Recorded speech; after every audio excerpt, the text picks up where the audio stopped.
What's good, y'all? It's your boy Champ, aka Champion Style TV, aka Mr. Spin the Yard. First and foremost, I want to say thank you for being here again. Thank you to all the new subscribers. We're over 10,500 new subscribers at this point. We're gaining about 20 to 30 of you guys a day, which I'm super grateful for. Thank you for liking, for sharing, for commenting, for saying the things you're saying about my raps and where I came from versus where I am now, and what other people are doing versus what I'm doing. You know what I'm saying? But definitely appreciate you guys. If you want to see the full interview of this, make sure you become a member. The link is right there down below. And we're gonna get to it. I have two very special guests with me here today. All right. I was grateful enough to grace their platform about almost a year ago, I think. It was maybe May-ish, I think. Yeah, well, it was last year. Yeah, so last year. Close to a year. Right, and we went viral. Yeah, of course. We went viral with my expert omissions. Yeah, I forgot which part that is. That was part 3. Part 2. Part 3. No, I thought you said Trey. Oh, no, it's part 3. Yeah, part 3, yeah. That was the first time we had did by ourselves. But if y'all don't know these guys, then you just living under a rock, all right? These brothers have continued to set a standard going above and beyond in the podcast world, music, sports. They outside every day. It's hard to miss these brothers because they in every event, getting booked for all kind of shows and hosts and stuff like that. And they really ignite my fire to do the shit that I need to do. That's why I started my own platform watching these brothers right here. Everybody give it up for Hynaken and Esso of Back. At least somebody says my name right, because they always be like Esco. That shit gets Why they do that? It gotta be because of Nas or dyslexia. Everybody says it's clearly spelled E-S-S-O, dollar sign. But niggas don't know how to read properly or pronounce properly. Right. Enunciate.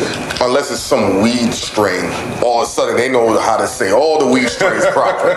Think about that for a moment. You know what's crazy? I see on the on certain YouTube pages, they call it like the dark side of YouTube or whatever, the I've dirty heard section. about that. And dirty section. Yeah, and shout out to China Brim, but he's like notorious for mispronouncing words all day. Like, is that his thing now, or?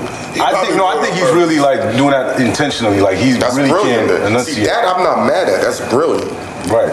It'll gain traction. It'll piss people off, and you're invoking emotions to get them to keep coming back. That's cap then. What you mean? 110% cap. That's captain because that means that you're doing it on purpose. I mean, it's like that's not all. For me, doing something on purpose to invoke something, that's cap. I mean, but that's a lot of TV shows and they cap. Yeah, I mean, it's no different than when Flex is bringing a song back and he knows it pisses the people off, and what do? They talk about it just to listen to it so he can do it again. That's a fact. It's and a carrot in front of the people will sit around and be like, that's whack. And they still go back. But they still go back, though. But people will still be like, that's whack. Yeah, and they still go back. If the result I'm not doing whack shit to make people come back. I mean, I that's you. But if he's gaining ratings for doing that, and he's under the pressure to maintain ratings, he's gonna do the bullshit. Thank God I'm not under no pressure, and thank God I can just be me. Because and you know what? I'm glad you started off like that, Esso, because first thing I want to talk about is the authenticity in social media, podcasting. I feel like a lot of times cats are just taking on whatever guests or talking about anything that's trending in order just to get the views, the comments, and the likes up. There's really no authenticity with every platform. I see it with you guys, obviously, keeping it a buck and really saying your honest opinion on things. But why do you think that is, as far as at this moment in time where we at, why people are doing that? You want to go first? People see the success it is, and they're like, I'm gonna follow this blueprint and go for it.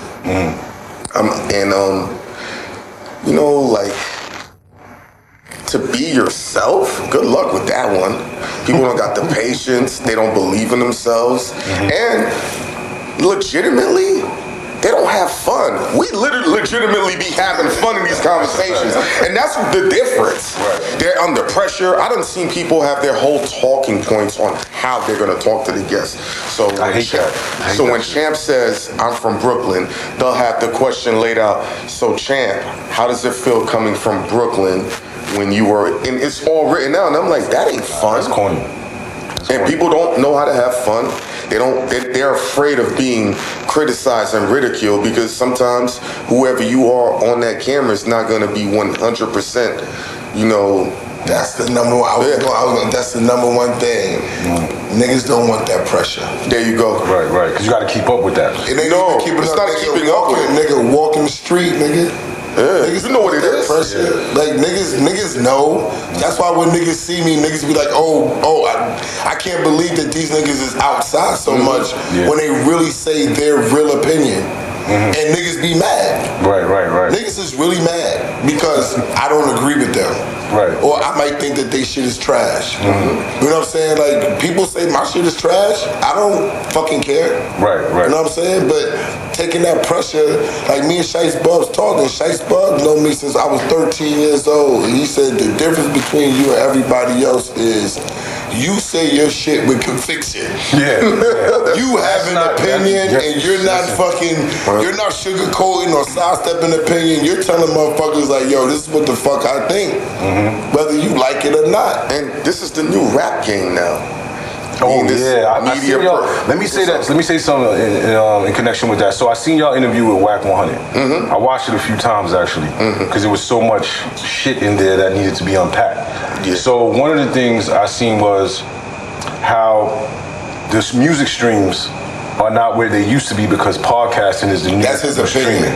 What do y'all think about that though? That's what I want to know. I feel like people watch podcasting more than listening to music. What it is music comes out in a small sample size. It's 3 songs. So I think what Wack was saying is because a podcast can be 40 minutes to 2 hours, people are listening to that longer, but a person might listen to, let's say, 13 songs. That still doesn't add up to listening to one episode of Bagfield.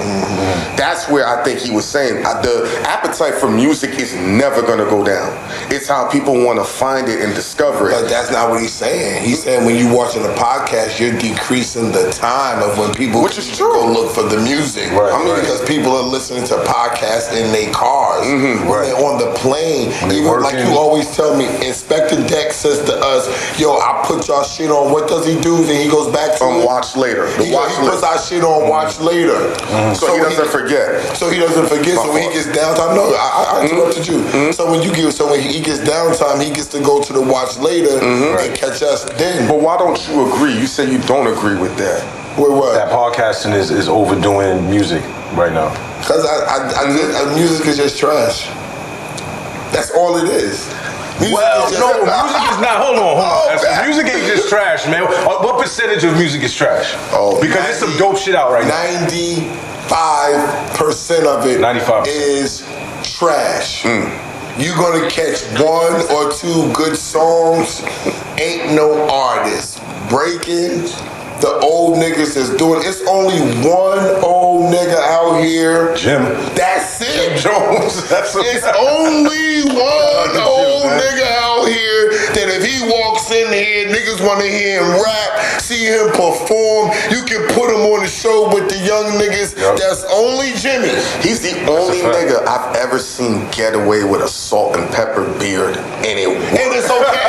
In hip hop, he's older than some of the rappers that are behind him that are old niggas rapping. Yeah, and they not even relevant no more. That's an ill nigga to pull that off. But he got the game. I'ma say to Jimmy what he said to me. He said, yo, I fucked the podcast game up, personally. He said, you. Not nobody else. It wasn't all these other niggas. He said, you. I said, why the fuck would you say that? Yeah. He said, because you made other niggas think they could do it. He said before you had to be a rapper.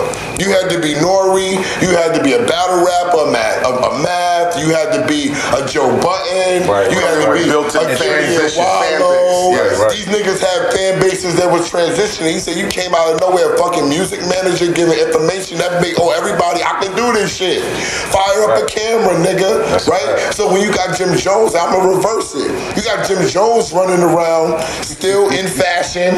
Yeah, he's setting trends. Still in style. Now he's getting the credit for trends that people didn't even know he was a part of. Because when he was doing it, there was no social media. So now these trends are still current. They like Jim Jones was doing this 20 years ago. Bang. Who fucks with the young niggas? He said the only old nigga he fuck with is me. He said, ain't no other old niggas I fuck with. Me and you is the only two old niggas. Alright? Everybody else is young. He said that out. He said that out loud, but no, he said we the only two old niggas. Everybody else gotta be younger. Okay? Because he's in the way he speaks their language. They respect him.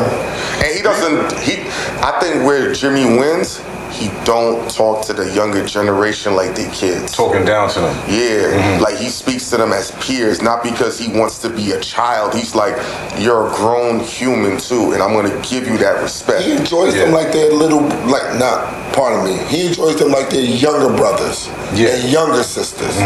That's how I look like, and he enjoys them, and because of that, he got the vibes. Yeah, he don't undermine young people. So he's the only one, but he got motherfuckers fucked up. What you mean? Because these other old motherfuckers think that they can do that. Well, he got them fucked. Yo, bro, he got them fucked up. Here's the problem. Once one person does it, everyone else. But it don't be working. No. I'm sorry. I know you're right. You're right. But you have to. How many dudes right now who are not in the NBA who think they can play basketball after 40? Even dudes on the streets because they're watching LeBron. Look at what Ice Cube did. He started a whole motherfucking league with that shit. You know what I mean? And now other people are trying.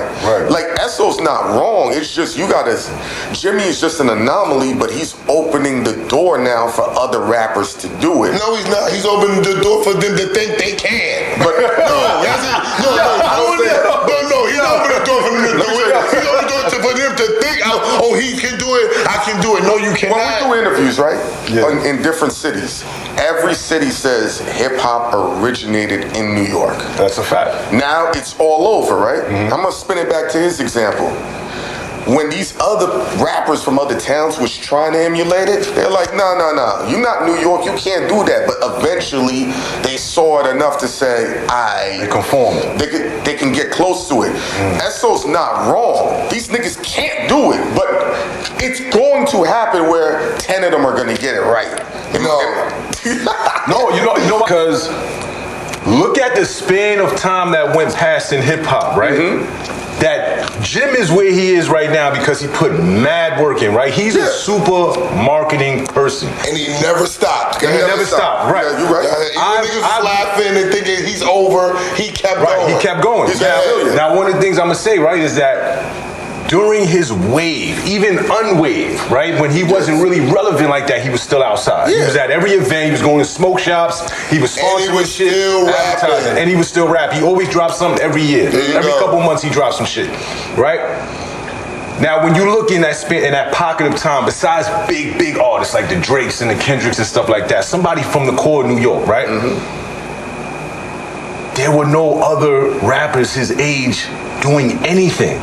They weren't doing shit. It's not because he's rapping. You know what Jim Jones? No, because he's making sure he's seen. You know what Jim Jones is this? Jim Jones is the type of nigga that people didn't know he had it, right? Now with this camera age, something happens when that camera comes on and Jim Jones' face is on it. Right. Something magical. He's entertaining. People want to hear what he has to say. He's inspiring niggas at the same time. He's giving you advice.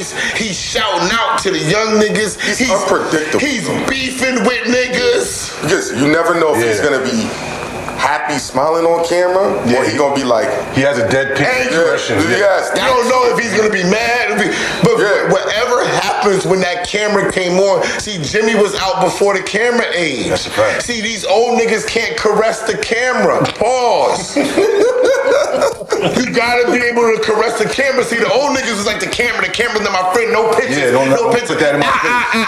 Oh. I know. I was there. Right. I was one of them. It was him that got me in the picture taking, and Clue, who said, "Yo, bro, you can't be out here. I know you don't buy bing, bing, boom, boom, but this is what you got to do now. Yeah. Get an Instagram. I didn't even have a gram. Get an Instagram. Stop playing with me.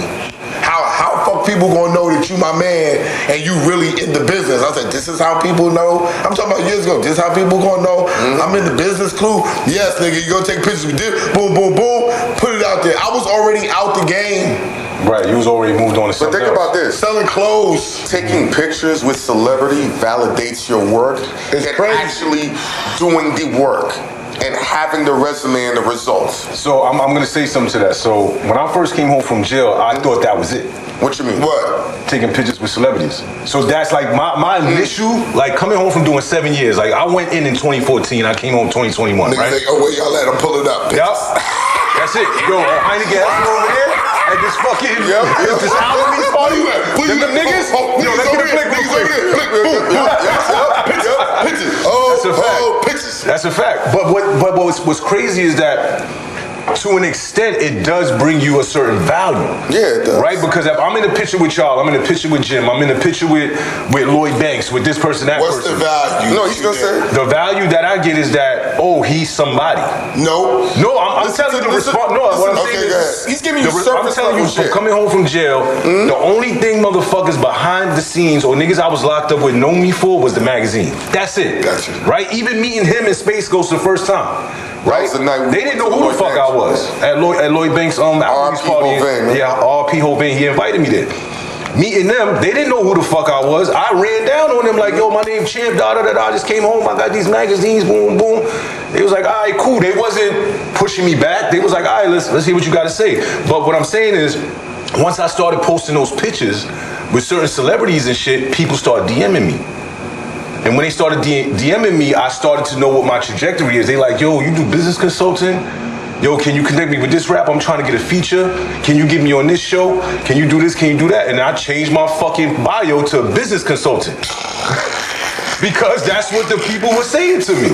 You understand what I'm saying? That's so like, this can't be real. I'm telling you the real. You know what I'm saying? I know this. Because I'm coming home from jail and I don't know. All I know is that I interview people in prison. I know how to do that very well. Yeah. I know how to garner great relationships and keep them, and I know how to stick to my fucking word. Yeah. So if I'm around certain individuals like y'all and you know, the esteemed that are in this market, and this is the market I want to be in, then I need to present that to the general public. Like I'm somebody important too, because I'm standing next to this nigga. Yeah. And that was the initial mindset. That's called changed the since then. cosign. But that's what that's what Front running. what I Esso think. said something interesting, right? He was like, why do people wait to post something? You know, if you Like rock you said with it today. Yeah, we was this right before we walked in to do the interview. Right. And sometimes too, being a risk taker, a lot of people ain't built for that because it comes with a level of scrutiny that most people ain't gonna be able to tolerate. He don't care. He'll go for it. Boom. I'm a little bit in between because I've said crazy things and people are like, "How can you say that?" And then You're a little traumatized. in what way? A little bit. I think you're a little bit traumatized. So I'll give you a perfect example. When I went to your party at Dumbo House, right? That's so? At Brooklyn. Yeah. We took that picture. Yeah. We all took just being fucking cool. You invited me out. I had a The greatest party of 2024, greatest party I of must say. 2024. And I just asked you when you came here, when you doing another one, right? So we take the picture, and just an assumption went out there, right? And then he said something in the comments, responding to somebody, or maybe it was just a comment you made and pinned it.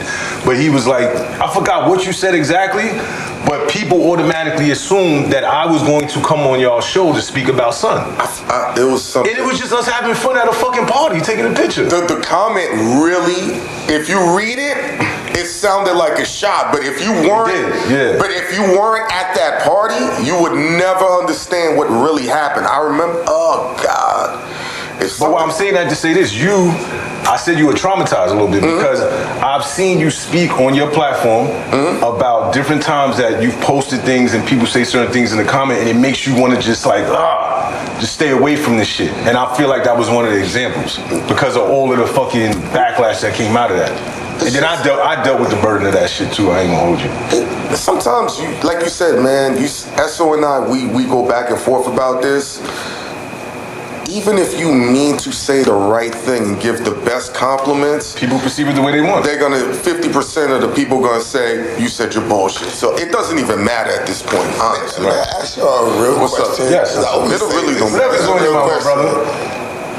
Why does anybody care about anybody in the comments? Because they don't have the guts to put their dick on the line to do what you're doing. They're not doing what you're doing. They're only a spectator. They're in the spectator sport. They don't know what it takes to even do this. Right. They can't. They don't have the relationships. They don't have the know-how. They don't have the cameraman. They don't have the charisma. They don't have the money. So why would I care about who's in the comments? I say this to everybody all the time. If you believe, if somebody tells you something good about you and don't know you and you believe them, then you're fucking crazy. I don't give a fuck. Oh, you the God, you the GOAT, whatever. I tell niggas, how the fuck can I be the GOAT? I haven't even put that much work in. The GOAT is Joe Button and Nori and what's the Combat Jack.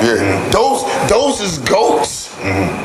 I ain't that. I'm still putting my work in. I ain't rich off my shit. Let me say this, and it's gonna sound good money, but I ain't rich. This is gonna sound blasphemous. People are quantifying your trajectory.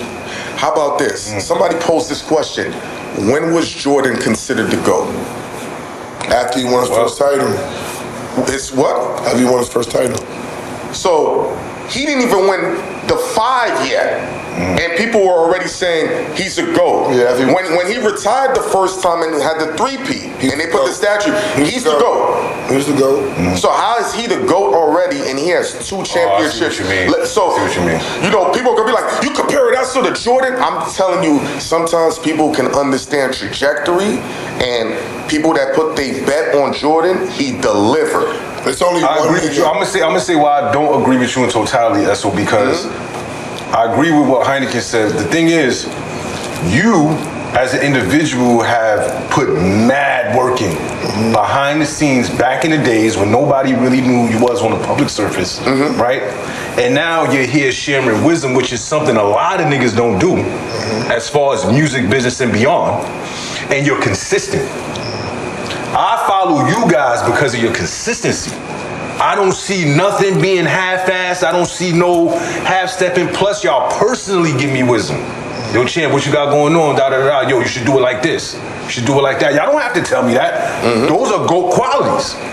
Numbers and accomplishments mean something.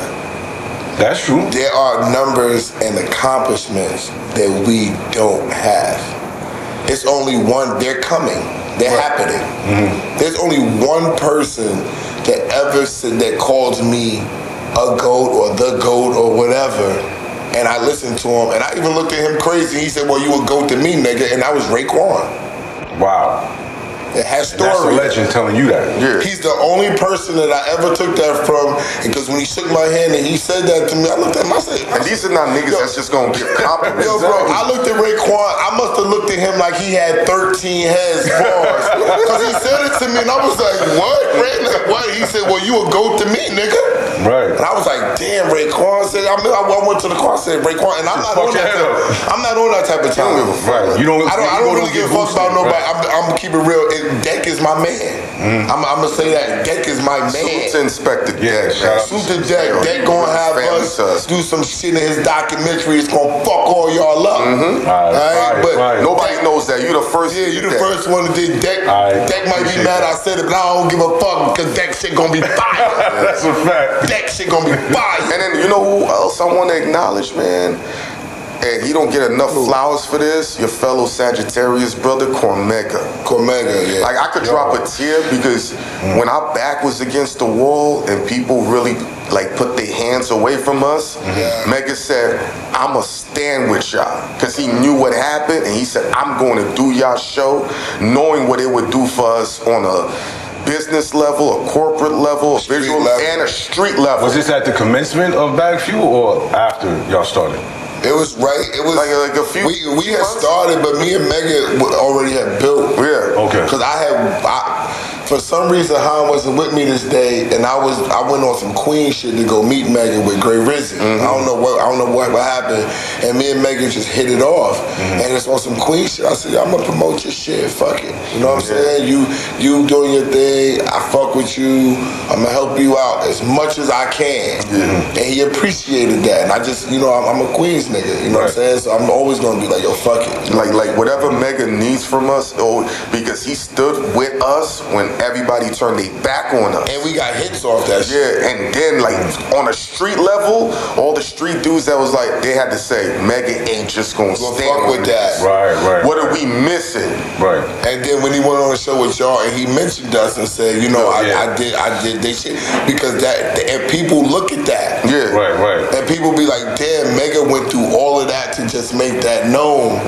Because he want people to know I'm doing this for y'all, but this is still my niggas. Right. I'm gonna say something in reference to Mega. First of all, shout out to Mega. Fucking legend in my eyes. All day. I know he's going through some things right now with Viper Records. And I had got a phone call a few days ago from Gongu Roach. He's like a royalty lawyer, stuff like that. He had bought Dame Grease on the show when I was there. Yeah. But he called me looking for a certain individual. Not knowing that I don't speak to them anymore. And Cormega is going through some issues at that record label and trying to fix it because the person who runs the label is taking money from him. Yes. Right now. So I'm just saying this, publicly, I wish Cormega the best. You deserve everything you're supposed to get, bro, and more. You understand what I'm saying? And to the fuck nigga that's taking his money, fuck you. You understand what I'm saying? You're supposed to be pushing the culture forward. You're pushing it backwards by doing shit like that to legends. I just need to get that out there. And he knows who he is. Okay. Anyway, so Bag Fuel's inception, right? I think I was locked up at the time. I probably was, but you guys had Bag Fuel started prior to the show that y'all were on. Yeah. Bag Fuel, pretty much. We've said this story multiple times, so I'm going to give a condensed version, but make it impactful. So while I'm at This Is 50, Esso was like, yo, you're going to be stagnant. You are stagnant right now. People don't view you in a particular manner. In order for you to elevate to a different capacity, you need your own show. So this is years he's telling me do my own show. Now, I never said this to Esso. I was just defeated from redoing a show all over again. I've done multiple shows. So I just didn't want to do the uphill battle. So meanwhile, I'm on the phone talking with Esso every day, and I'm like, yo, this nigga talk like this all the time? How he talk right now? Yeah. That's how he talk on the phone. Right. I said, what if this shit go on camera? And I just kept it in my memory bank. So then he blows up a couple of podcasts, goes on a dope run. And then when I talked to him, I was like, yo, you still want me to do my own show? He like, yeah, nigga. I said, I'll do it under one condition. You gotta be. So now he took a deep breath. Everybody made me sound like that. Yeah, that's why you sound. You do. You Yeah, sound like that right now, nigga. I'm about to refine my shit. So he takes a deep breath. I said, if you do the show with me. Nigga's like, what? I was like, why the fuck would you want me to do a fucking show? And then what did I say to you, my nigga? You can say it on camera because nobody's gonna believe it. I don't remember. I was like, yo, nigga.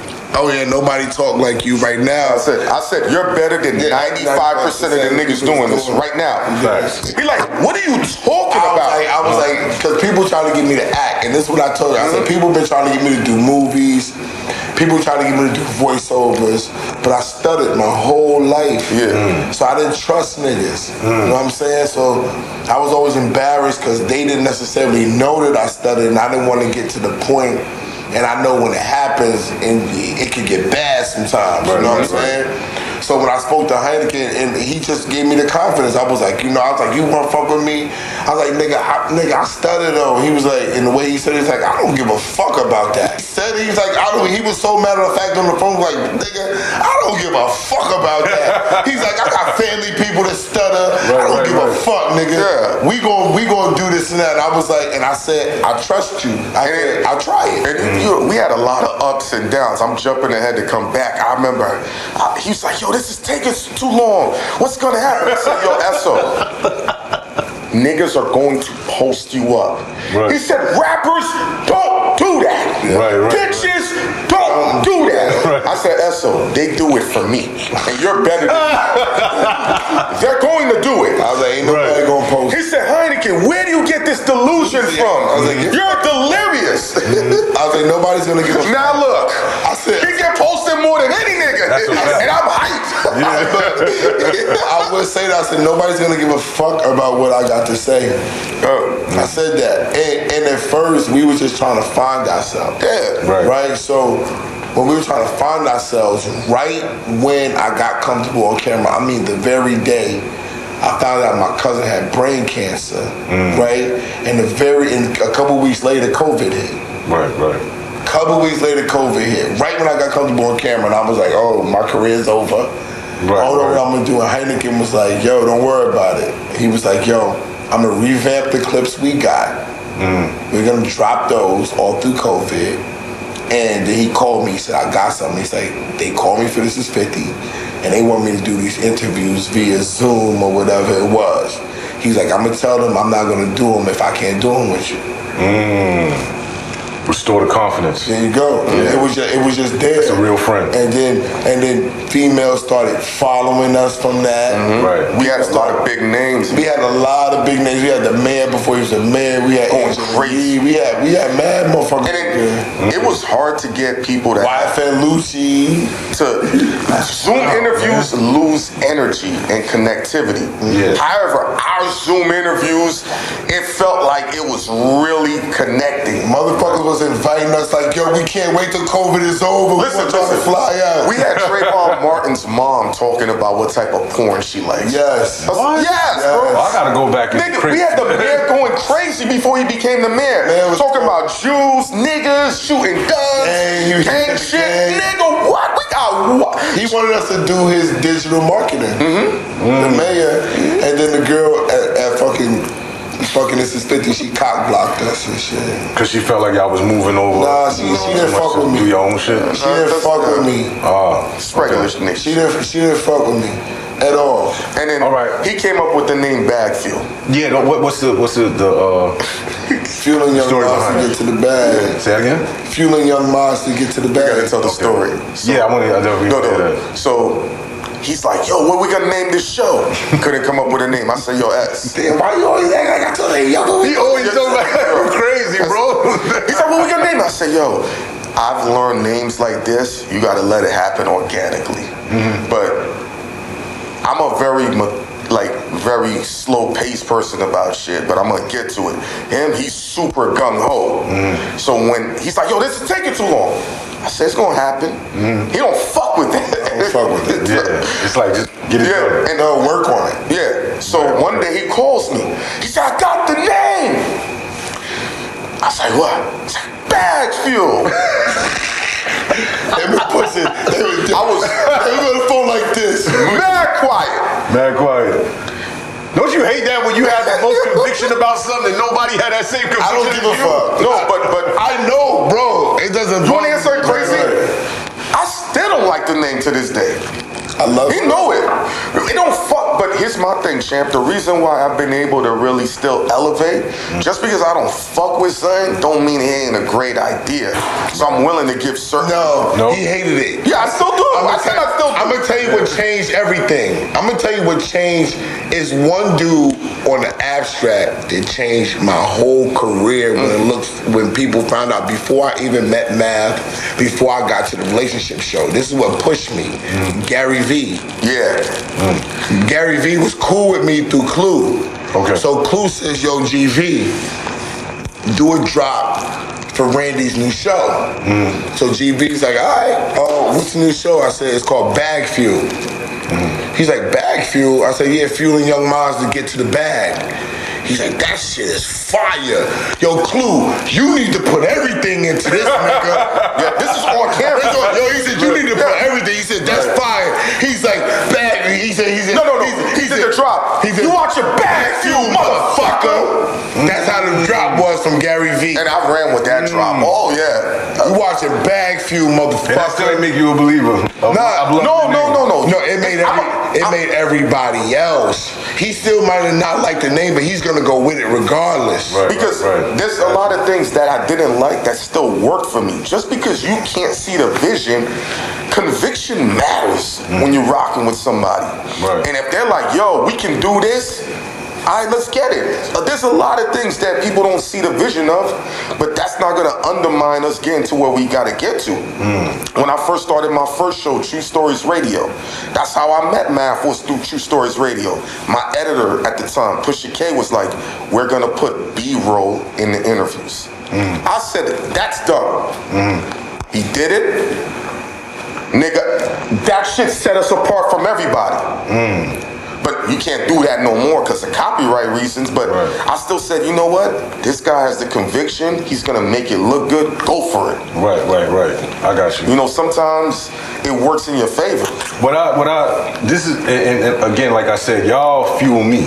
Yeah. You know what I'm saying? To do. Likewise. For me to, like, you know, step out and do my own shit. You know what I'm saying? And this is something I thought about a long time ago. My thing is, because of the prison experience and shit I have, sitting on a platform, millions of people seeing me and shit like that, and then me expressing like, yo, I got this idea. It's just me in my head, saying I got this idea, and then talking to people and saying, yo, what you think about this? What you think about that? And them shooting me down. I'm like, damn, that's crazy, man. But it fuels me to say, fuck you. Fuck you, your opinion, what you think, I'm gonna do it anyway. I'm gonna ride this little wave right here for a little while, and I'm going to do my own thing, because I look at examples like y'all and others, and I'm like, this shit ain't as hard as people put it out to be. I mean, to me, it's hard. The reason I say that is because of my experience in prison. I've been through way worse shit. Like, I started a business in prison. You know what I'm saying? I'm not even talking about on that scale. It's hard in life to stay consistent. In life. But y'all created your own algorithm. But I'm not them. It's always gonna be 1%, 2%. Right. It's not gonna be like everybody. But like I said, it's hard. It's hard to have. No slight to our old cameraman Pusha K. I wouldn't be here if Pusha K was still my cameraman. It wouldn't be possible. He couldn't work as much as me. He couldn't work as fast as me. Like, nigga, I would be on Ghost sleep. Ghost was already who he was before he met me.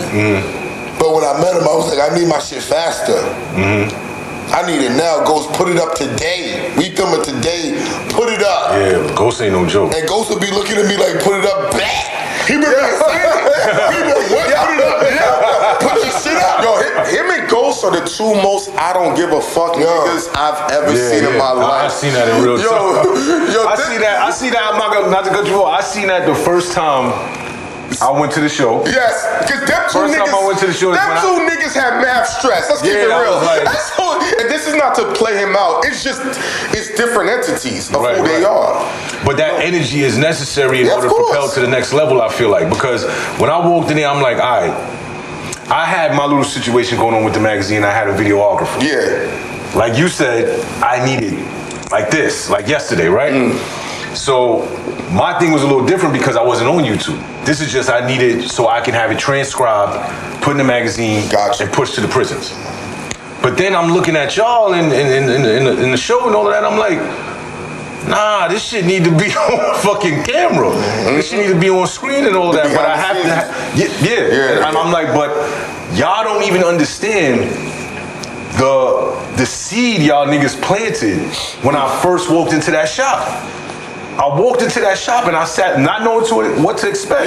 I sat in the corner with a camera, because I didn't know, you know what I'm saying? With my magazines, I'm like, I know Yayo, I know Murder, I know all of the, the homies around him. I just came from jail with these niggas or whatever. I'm like, all right, cool. But then I'm watching everything and I'm like, so you need a cameraman, you need a location, You got to make sure you have some good people around you that can argue whatever the fucking the guest is saying. You can't always agree with them and this, that, and the third. So I'm watching the whole shit and I'm like, all right, I'm gonna keep doing this. I'm gonna keep coming and getting this education because at some point I got to do my own thing. You know what I'm saying? But y'all set the trajectory. Like, I don't know if y'all know, I wasn't watching Son. I wasn't watching him. I was watching the niggas around. Because I'm like, this can't move without these individuals. The ship can't move forward if these individuals are not here. I think everything plays a part. You know, when you get the perfect storm and one cog is removed, it can wreck a whole situation. And I've said this, the only time black people appreciate chemistry is when it comes to sexual chemistry.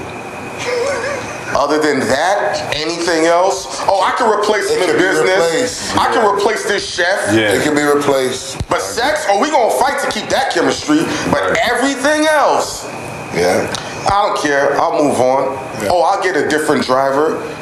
You know how much people, when he decided not to be in the music business, it affected, and they still can't get an Esso? This is the terminology is called force multiplier. There are people, when they come into your life, they multiply things: your money, your health, your personal belongings, your thought process. It's not too many people that can do that, you know, or you gotta condition them to become that. Right. So when you remove that, you're removing a whole well-being. And I'm not saying to be a slave to somebody, not that, but acknowledge dopeness and try to make it make sense. Recognizing real ones is a past art form. A real one is not. We used to be exalted. We could get away with things and it would be okay because we were different. We were allowed to make different mistakes. We were allowed to have more bitches. We was allowed to do things because, that nigga, it ain't too many of those out there no more. So when people don't recognize or appreciate that no more because that's a past art form, that's what we're dealing with when it comes to what we're doing here. Gotcha. Everything is about a facade. That's why I said. Interesting. And when if dude had to do that with the other show, if he's spelling shit on purpose or pronouncing people's name on purpose, that to me is cap. I would never, for me, everybody. I cut you off. Everybody can do what they want to do for their show, right? But if you're really paying attention, I remember talking to him in Atlanta. I'm putting my dick on the line. He knows that. Nigga, stop calling us. He don't want us back on the show. Cool. Who don't want you back on the show? Okay. When Matt stopped calling us, I said, hi. He don't want us back on the show. Right in the car, my man Coke, me and my I said, I'm cool. Yeah, he didn't. I said because this gives me opportunity to see if I'm like that. If everybody's telling me I'm like that on this nigga show, if I'm really like that, they need to be coming to find me, nigga. That's a fact. This is what I told him. I swear to God. Word for word. I swear to God. We was in the car with our boy Coke. You know Coke, the rapper that was in Coke. Yeah, he's just like... And Coke said, but S, you needed more time up there and I agree with Coke. To build your fan base. And Hynaken was mad at me. He's like, everybody's following you because of your viral moments. I said, it doesn't matter as long as my number one thing to the world is, as long as we stick together, niggas can't beat us. If you like him, you like us. Right. If you like me, you like us. So it doesn't matter to me, bro. I'm the most, maybe I'm getting so popular because I never cared. The one thing I care about is the money. You're missing things. A beach, champagne, beautiful women. But and your family. Your family too. Let's not play that. I'm gonna tell you like this, and this would be funny. And people if he was more popular than me, we would be richer. Why you say that? Because I could just do the work. I could just do the work. Yo, you go be popular, and I could just be the businessman. But because people pull on me to be the forefront, I can't just be in the back because I got to be in the front. I could just be the businessman. I could strike. We'll be way more richer, nigga. I would be striking it. I didn't care, bro. I swear to God, niggas didn't even know. But I never cared about popularity. I was like, how are we gonna use this platform to educate and make money so we could keep doing it? But for the functionality of the show, it works for him to be the lead scorer, and I do what I do because my career is fractured throughout this internet space. So there's a lot of things people don't know. So when I was doing this by myself, this ain't the first rodeo for me. But we kept running into industry people that were like, this nigga had us shook. The only person that can put that together is Math and Mecca, because they were there for that, within that scale. I'm just giving names. I wasn't around for that. Yeah. So we would meet people. I had porn stars shook. I had porn chicks that said, I can't interview with you, I'm afraid. I'm like, bitch, you had a hand in your ass. And you swallowed and you swallowed an 18-inch dildo. They're like, nigga, you talk different. Cardi B was like, please don't talk to me like this. This is on camera. Right. So Esso was like, yo, we're not going to get any money if you keep going the way you're going. So it's been a battle to curve that, but suppress still refine it. But still, Yeah, because, nigga, if we... People that know, they're like, this nigga still ain't turned on the diesel fuel. On Math Show, that was the easiest amount of work I had to do. Oh, come up with this and come up with that. I gave niggas 2%. If the shit I'm doing on Backfuel ain't nothing that I did on This Is 50, Hot New Hip Hop, World Star, all the other platforms. My own, no. I had to change scales and all of that. I want to fast forward now. Thank you for the the backstory. Like, I didn't know that as far as Backfuel is concerned. Now, as of late, I know y'all spoke about it and some other people blogged on it, but I like to talk to people directly and get into the mindset of what it was.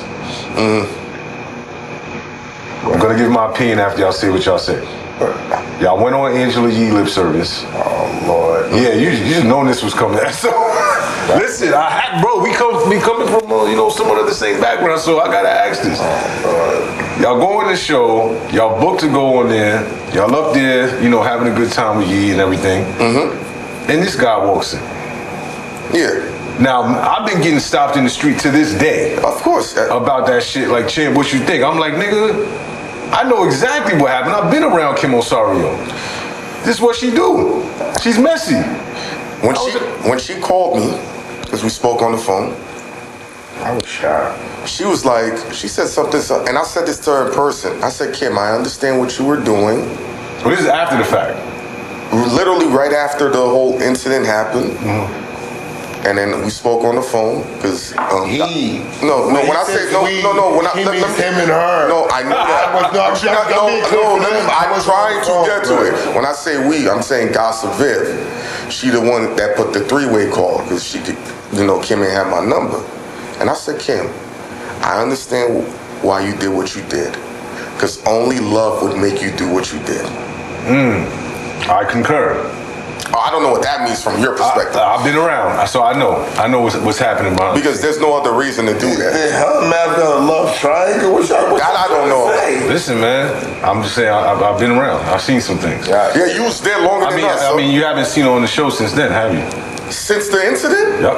Have you seen her on Matt? So did you get her? I know y'all don't watch it, but I'm just saying. I haven't seen her. I don't watch content, so I wouldn't know. That's interesting. She hasn't been up there since then.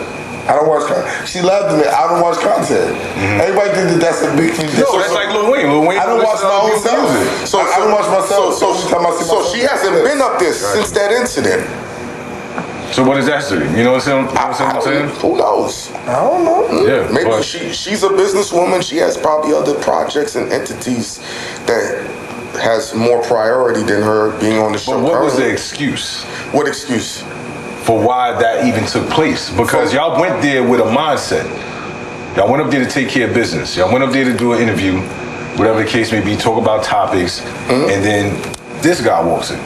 I know it was unexpected. No, of course. And from what we gather from the information and piecing everything together, Kim Osorio did everything and orchestrated it out of love. How did that shit make y'all feel though?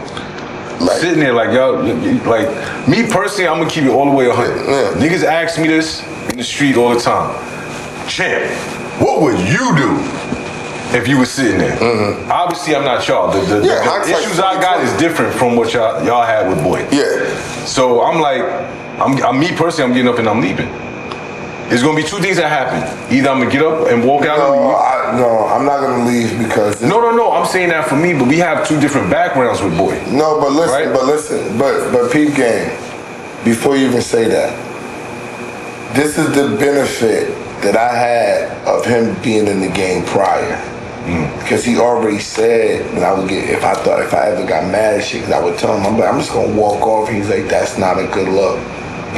That actually makes you look worse and makes other people look better, and leaves everything up for misinterpretation. Up for misinterpretation. So when you walk off, that's not a good thing. Right. You know what I'm saying? So the only thing that I felt at the time was I was just shocked because I thought Angela knew.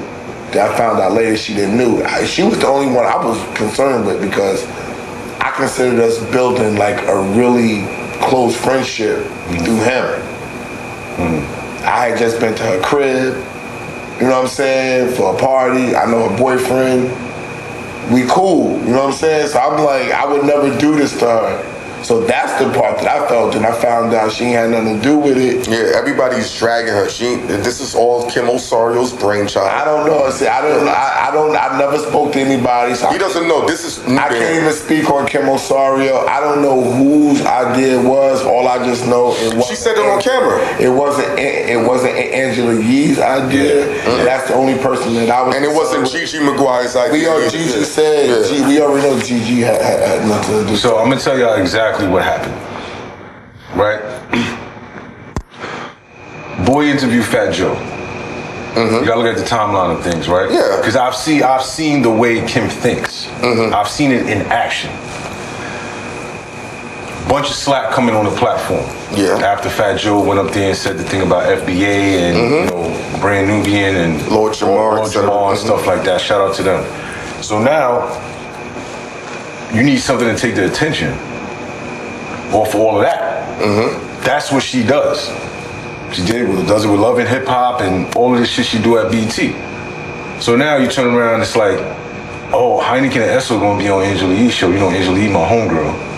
We gonna pop up on her, make sure you bring her a gift. Man, I'm like, yeah, all right, cool, you know, but wow, like, why you gotta do this and da. Well, nigga, you getting a lot of slack right now for Fat Joe being up there and saying the things he said. People trying to fake cancel you. But what would popping up on us do for that? It would take the attention off of it. Yeah, because now that becomes the It's a marketing strategy. Yeah. You know what I'm saying? Now it looks like misdirection. Oh shit, exactly. Now it's Math popped up on Hynaken and Esso. Then y'all had the interview y'all had, which was super authentic. I love the way you came in the situation, pause. But it's like that's the running narrative now. Which narrative is that? Is Math, Hynaken and Esso gonna get back together? Are they gonna go back to the Fat? And since that time, nobody's been talking about Fat Joe. It's the same thing politicians do. He liked my post a couple times, and I didn't even think Fat Joe fucked with me. So if you want to come on Backfield and clear it up, Fat Joe, you're more than welcome. Because you liking my posts and everything now. You know what I'm saying? I got plenty of real questions for you to have nothing. Yeah. You know what I mean? I would love to have you on Backfield. Since your man Clue is on it, you might want to join us. But Angela Yee had nothing to do with it. No, I got you. I spoke to her about it. She explained everything. Spoke to all her people in her camp, her boyfriend, all of that. Cool. This was all Kim Osario's brainchild, and she did it because it was because of love. Yeah, that's exactly what it was. Kim could have just asked us, and we would have just said no, and it would have been okay. Now, why is that? Why wouldn't y'all want to talk to Boy? I'm not putting no light on anybody that tried to ruin me that lied on my name, that had people thinking I was something that I wasn't. I came into this content space to get away from the music business. I didn't come here to be a part of it all over again involuntarily. So that's why I took it. I took it very different. It spurred me on to say, okay, I'm gonna go forward with this shit then. Even when I was on a relationship show, I didn't know what I was doing. Like, me and my wife was together and she was making all this type of money and I was making my money and I was bored at home. I was making money bored. I was bored at home like, yo, Hynaken, I'm about to go downstairs and pick up $6,000. Real talk. I'll be back up. Yo, I'm going back downstairs. I gotta go pick up $5,000. He'd be like, yo, this is all you do all day? Yes. I think I'm bored in the house. Right. Waiting for my wife to come home from work. Right. So I did this to get away from everything, and she said, yo, just do it because you like it. You found something that you like you like basketball. Go on and do that shit. So I was doing the shit out of joy, bro.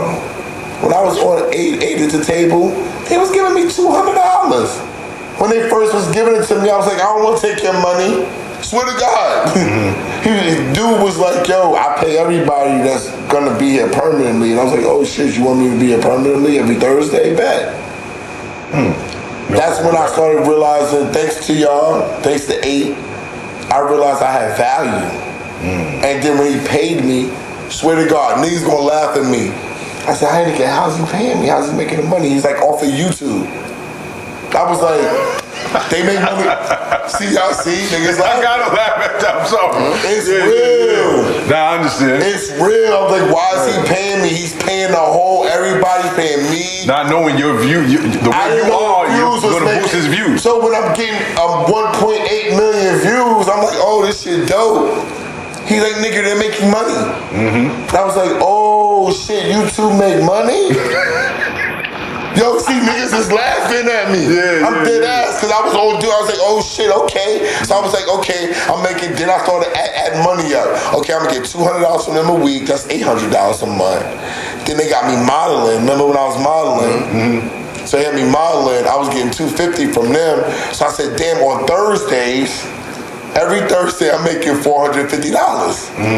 I was like, damn, that's $1,800 off for this stupid shit. Okay, cash, on top of what I'm making, this is great. Right. On a Thursday. On a Thursday. Then I started saying, if I could do this on a Thursday, I should be able to do this on Monday, Tuesday. Real shit. That's a fact, yeah. Real shit. And I said, if I do this on Monday, Tuesday, and Wednesday, that's 8,000. That's what I said. That's 8,000. Johan, niggas making money off of YouTube. Then he got the offer to go to Math Show. While I'm on the relationship show, I'm just going to accompany him. Real shit. One thing led to another. By the second time he did it, Mecca didn't show up. I sat in the chair. I never got out the chair. So then I'm making money at the relationship show, and then Math got to pay me too. Right. Then I'm like, yo, Han, he got to pay me. He got to pay you if he paid me. Right. This is how this was all going down at one time. So I'm getting the money. Then I'm doing I'm at 300. And I'm doing consulting for 300. Record label. The record label. Shout out to Shadow. Shout out to Bolo. Bolo, yeah. Shout out to Kev Lyles. I was at 300. So now, and then I'm also selling my clothing capsules on camera, nigga. So I'm like, oh shit. I like this shit. No, I like this shit. Real talk. And then niggas was telling me that, oh, well, you getting paid off Math shit. Well, he's making this amount of money, and I swear to God, I never said this on camera. I said, I don't care what Math is making. Yo, Math is making 100, 200,000. I don't care. As long as he pays me what my deal is. Right, what we agreed upon. Yeah, just pay me what I agreed upon. And I'm good because you're bringing me value, I'm bringing you value, you're giving me my value. When we had an agreement, when our value goes up, you're gonna pay me more. I'm cool with that. Because now I'm like, oh, damn, we're filming 3 times a week, nigga, okay. Should start adding up. Yeah. 3 times a week, nigga. Yo, I don't care what you're making because this is everything on top of what I'm making. Got going on, yeah. So I'm putting my own brick by brick together. Right. That's what I always encourage everybody to do. Don't wait. Start building your bricks, sell your merch. Do whatever you gotta do while you're here so we all can stay here. If I can make my money here, there's no reason for me to go nowhere. And that was always the play. Now, I totally agree with you, my nigga. So, there was certain things while I was on the platform that I was like, yo, this is like long after y'all left. And I'm like, I'm seeing shit. And then I'm tied to the streets, so I hear niggas, you know, telling me stuff like, yo, why don't y'all do this? Why don't y'all do that? And I'm like, that's a good idea. Bring it to boy, yo, why don't we start doing mic drop performances with these artists before we do an interview? Right? Wow. Because it's a separate form of content. You're already making a certain amount of money doing the podcast and the interviewing them. These are big artists.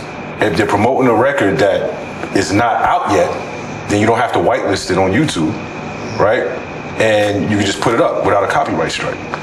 So if we have Benny the Butcher come up, he's promoting an album that's coming out a week from the day he's interviewing, let him do a mic drop performance in the shop, interview him, put it out. Now you got two separate forms of content that you can work with. But I'm gonna say this to people who's making money in a certain position off a thing. It's hard for them to move on to something else that they don't start. I understand. It's no slight to him. That's everybody. When I started doing this shit, Clue said some shit at the same Gary Vee shit we said. Clue was like, yeah, people listen to podcasts and I don't understand it because I don't like to listen to people talk and I don't get it. He's on Backview. Yeah. Talking. This is most something he don't. I haven't seen Clue talk besides talk to him face to face. Yeah. But this is what I'm saying. So it's sometimes when it's outside of people's heads, Clue hated my name. Me too. He tried to change my name. I wanted him to be Randy Savage like the wrestler. He's like, that shit corny. Come on, nigga.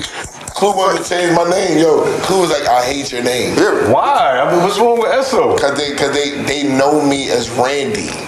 They know me as Randy Parker, Rand Park. Sound like a bank. Yeah, but that's who I am. I've been a manager my whole life. So when I said Esso, Clue was like, I don't get it. I was like, everyone. Yeah, what you doing? I was like, everyone sees sounds official. I was like, huh? It's an acronym. I was a DJ. I was a DJ before I was doing this shit. So it made sense. Everyone sees sounds official. I'm dropping sounds, nigga. I'm putting you in a zone. You seeing you fucking the bitches when I'm dropping the sounds, nigga. Everyone sees sounds official. Fuck is you talking about? Right. It's golden. Right. Niggas were changing their names. I'm not gonna name the DJs that were changing their name, trying to give people the impression that they was me. Yeah. What? Big DJs were shortening their names To get it close to the energy of where his. Yes, nigga. I'm not even gonna say them on camera, nigga. The funniest shit is seeing. You definitely gotta tell me off camera. That's crazy. Yeah. Seeing other executives try to like imitate his speech pattern and the tonality of his vocals while delivering their information to the industry. I said, look at this cocksucker right here. He clearly watching. He's trying to be you. I would be laughing. He said to me, he's like, look, he goes, another one. He's trying to be you. And I'm like, Hynaken, I don't see. He's like, you don't see how they being emphatic? Yeah. And I couldn't see it, but now I send him shit. I was like, he trying to beat me. Look. Yeah, but shouts out to the dudes who, reorganized their lane, like dudes like Demissa. You could feel like him and Esso have come from that mold, but he's not trying to be Esso and he's not trying to be Demissa. Yeah, he's just like Demissa. Yeah, right. You dig what I'm saying? So I just want to scale back. So the reason I said that, as far as like the separate forms of content, and I understand where you're coming from with, some people are not going to understand that because they're focused on what they're doing at the moment that makes the money, right? I see it now. I know I saw it. You understand what I'm saying? And it's like, that was my idea the whole time as far as what I wanted to do. But you gotta understand, champ, like I tell everybody, I tell him, I was like, people sometimes gotta move on. Because you know why I say this? He turned down Backview. Yeah. And lied to people and said, we had Backview before it, he didn't know nothing about it. Turned down Backview. I didn't get, he was mad. I was like, good, we can have our own show. It's ours. I didn't want to give it to him anyway. We was totally the opposite on everything. Not to cut you off, Paul. Because of how he was going to structure the contract, we would have been able to build that name up fast and then swing around. You dig what I'm saying? I told Math to his face when the whole shit started like dissolving, yo, bro, we ain't gonna last long. Can we at least win a championship, meaning get certain things done before we tell each other fuck you?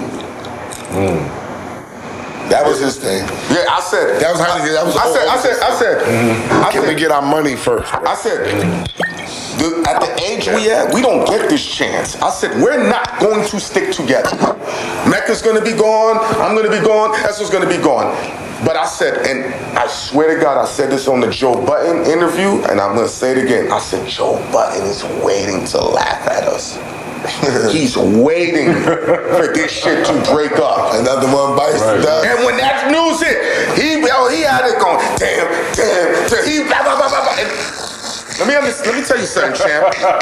Watching other niggas go through that and Joe doing that shit was entertaining. It was. But when you're in front of that barrel and the nigga not missing, that's a different anxiety. See, I be knowing. That's the he didn't give a fuck. That's what you get from when you don't watch content. People gotta send it to me. Yo, and he still ain't gonna care. I'll be like, I just don't understand. I can't find it in my mind to understand why people care. Like, I really can't. It's not even a joke. Yo, me and him used to fight. He'd be like, yo, these are the comments, and you need to look at the comments so you can change it. I'm not changing for somebody I don't even know. So don't even send me the comment. He would send me the comment, yo, bro, stop sending me the comments. Stop putting my name on it. Yo, you really pissing me off because I don't care about anything that anybody has to say. It took him about a year and some change to say, yo, he really don't care. Right. Like, who knows? Like, Randy don't care. I really don't care. I care about my family. There are very few things that I can say I care about. But other niggas' thoughts about me is just not one of them. I really could care less. They're not smart. If everybody was smart, then a smart nigga wouldn't stand out. Y'all niggas is dumb. You know what I'm saying? So I'm not gonna let dummies predicate what the fuck I got going on. Nobody that's worked, been in the industry, put their shit on the line. Like I tell niggas, I was one of the young niggas that pushed hip hop forward. I used my school loans and my weed money to throw parties, Jay-Z and all that. Y'all wasn't doing that? Y'all wasn't losing 7,000 at 18 years old. Y'all wasn't making 28,000 at 17 years old off a party. Y'all wasn't doing that. So when niggas is talking about hip hop and all that, Clue was my best friend. Clue was blown up, in Philly, DC, and Maryland and all that because of me. I was the nigga throwing the parties and the concerts. It was me. That's real shit. There wasn't no other young niggas doing that at colleges, nigga. We talking about in the early 90s, nigga. We talking about 95, nigga. And here's the thing, champ. When the whole breakup happened, people didn't really know our resumes. So people were like, oh, this nigga never did that, and he never did that. As time went on, I've never seen a collection of people so offended by the reality of the accomplishments niggas have done. Oh, he really was with these dudes. I'm mad. Why is that shit hard to believe? Like, because when you're going against a popular entity, people want to go with the popular entity. Javante Davis and Lamar Rhodes. That's what Javante Davis. Shout out to my man Lamar Rhodes. We know you the real champ. How about, can we talk about what happened at the Barclays last night? We know you the real champ. They don't want to hear I cooked the Barclays last night. Wait, shout out to y'all for even, because I don't hear of any podcasters being present at a fucking fight. Yeah, present. Part of media and press. Yeah. Yes. So talk about that. Yeah. All right, we were the only podcasters there, by the way. You ain't heard of it because we was the only niggas there. That's what I'm talking about. So I'm going to tell the story in ways because I want Esso to jump in and stuff, right? Right. Pause. So we do the interview with Roach, right? We're like, okay. He's into But y'all did this days before the fight. No, nigga, we did it in October. Yeah, we was gonna go to Houston. Because the fight was in Houston December 14th. It's the original fight. It got postponed and pushed to March 1st and moved to the Barclay. So we was gonna go to Houston. Yeah. So Esso was like, yo, Lamont ain't a hoe. He can fight. He's like, let's do this interview. It's gonna be interesting. So he's more into boxing than I am. I'm surface level. I know enough where people ain't gonna say he don't get it, but he understands the intricacies. So we doing the interview, and you know, Esso asked Roach a question. He said, every fight I've seen with Tank, he's always talking shit. Why isn't he talking shit with you though?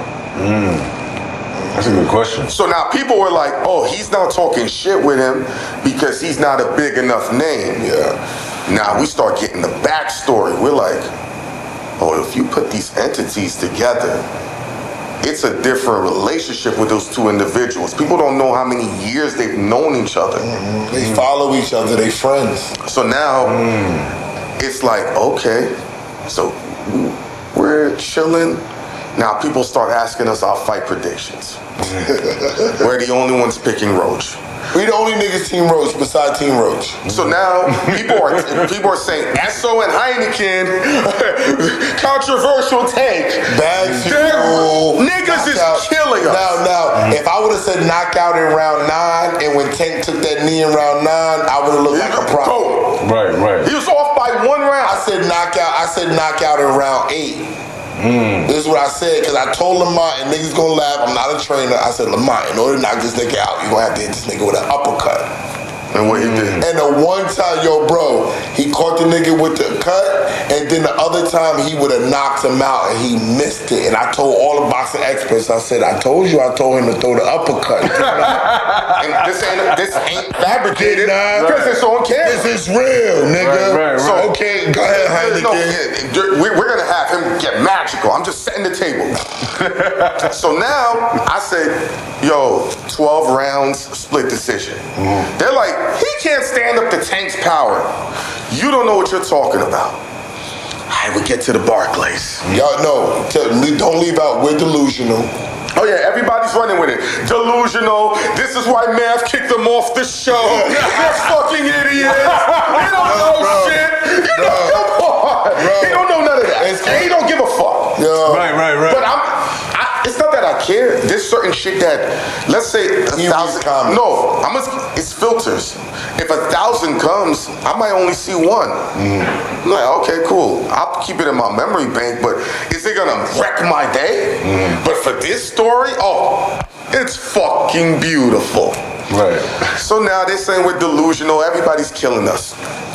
We get to the Barclays. Niggas like, So now they ask Esso, who you going for?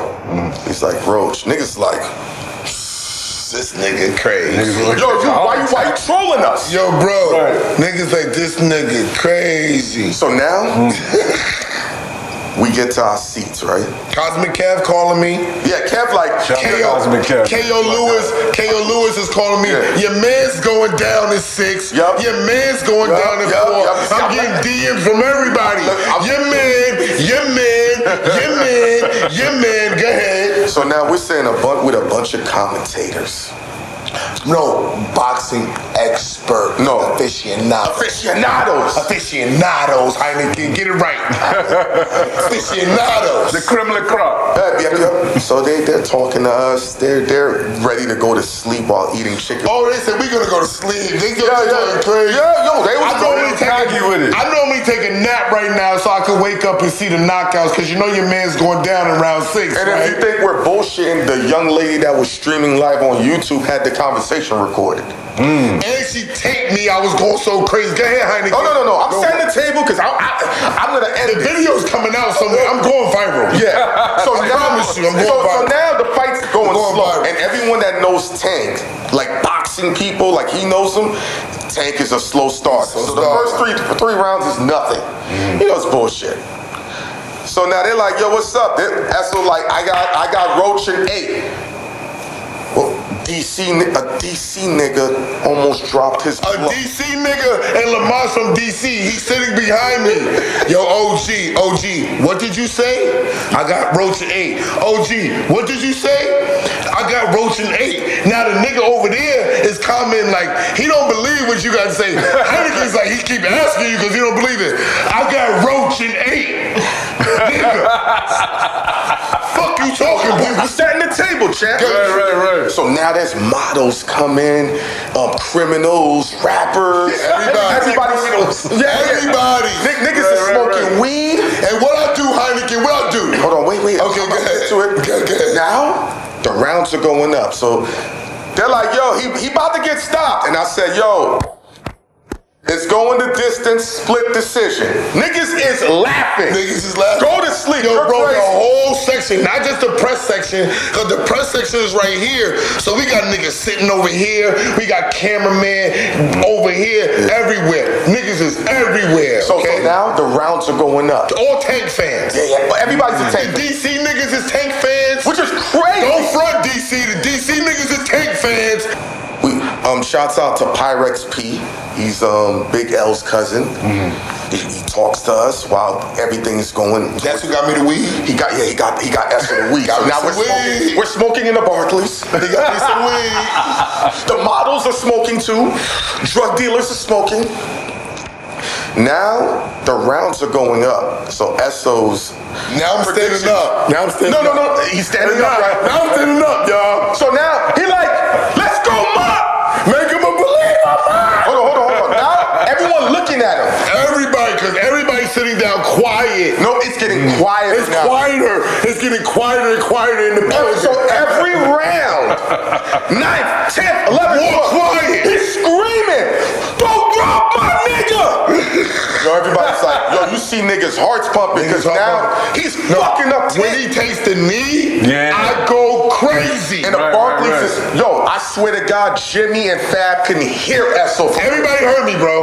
I'm not going through the Barclay, nigga. He's screaming at Mont. Mont, you hear me, nigga? I know you hear me, nigga. Mont, I know you hear me. You making these niggas. I said you making these niggas believers, Mont. I said he took a knee. They ain't take no points. 6 low blows. We winning the fight. Champ. I said we winning the fight. Yo, the Barclays is getting quiet. Yo, nigga, everybody quiet. No one's talking. Niggas is putting their weed out. Niggas put their weed out. Now they Nigga, no, attention. no, they tight, nigga. They putting their weed out. And now the model bitches is coming to sit in back of me now. They left they niggas. They wanted to come with the winning team. Yo, they wanted to come with the winning team. They came and sat in back of me. Yo, we saw Mom whoop his ass, and when round 12 started, I said, we're leaving, Hynaken. Yup. We gonna watch this shit from downstairs and we out. Yo, everybody, we going to Lamont room to celebrate the victory after this shit. Right. We need to leave now to beat traffic, nigga. We turned that whole shit out. Anybody that was there, confirm it, gram it, tweet it, story it, cause you know you was there. Uptown niggas was there. Everybody was there, nigga. Our section was turned. Everybody was there. We was the most turned section. You only heard 2 other people to the left saying, "Go Lamont!" That's it. Go Lamont! That was it. Yo, nigga, to hear 20,000 people be quiet, bro. No, don't say nothing. It sound like this. Yeah, that's how it was, nigga. It was just like this. That's how it was, nigga. Crickets. You gotta understand, champ. Right. As every round is going, I'm yelling loud. he's getting more belligerent. You can't take this nigga to sporting events. It's uncomfortable. So Rod Strickland is our peoples, right? Yeah. So last year his team wasn't doing well, and the gym is really quiet. It's empty. He's like, box out, pussy! Yo, all the players in the Rod is an NBA nigga. Rod don't flinch. He don't give a fuck. Only one time, Rod will look look at Point and say, "That's my nigga." I'm like, yo, what the fuck are you doing? Yeah. Go to the fucking bucket. Right. What the fuck is wrong with y'all niggas? Yo. It was empty. Yo, that's what happened with him and Spike Lee. When we seen That's him. how we just saw Spike. We went to the game. The game is going crazy. What game? LIU, right? But we went this year. We just went this week. Yeah. Okay. So now Thursday. So now Spike looking at us, we chilling. The game is going good. They up by like 19-20. Then they started fucking up the last 5 minutes. This nigga Esso starts his shit. He put his phone down. So the fuck are y'all doing? You gotta bury these niggas. Yo, Spike went like this. I said, put your foot on their fucking neck, nigga. That nigga Spike Lee got up to look at this nigga. Terry Porter was with us and everything. Terry Porter was with us, everything. The ball players was with us. Put your foot on their fucking neck, nigga. Don't let these niggas So believe you gotta they can win. understand what's happening at the Barclays. The Barclays was wild. Yo, to watch insane. niggas put out to stop. You know what it takes for a nigga to stop smoking high quality weed? Yo, Shorty was filming the fucking shit and was like this. I saw her do it. I let her. Yeah. I let her. I just act like I didn't see it. She was filming the shit in California, and she followed me just doing this shit like this. And was doing all this shit. I knew it. Because I was going nuts in there. Nigga, the whole Barclay. uncomfortable. The whole Barclay, yo, nigga. Everybody was a Tank fan. Every single I'm person. surprised that shit ain't on YouTube right now. Every single person was a Tank fan. We was the only niggas in there.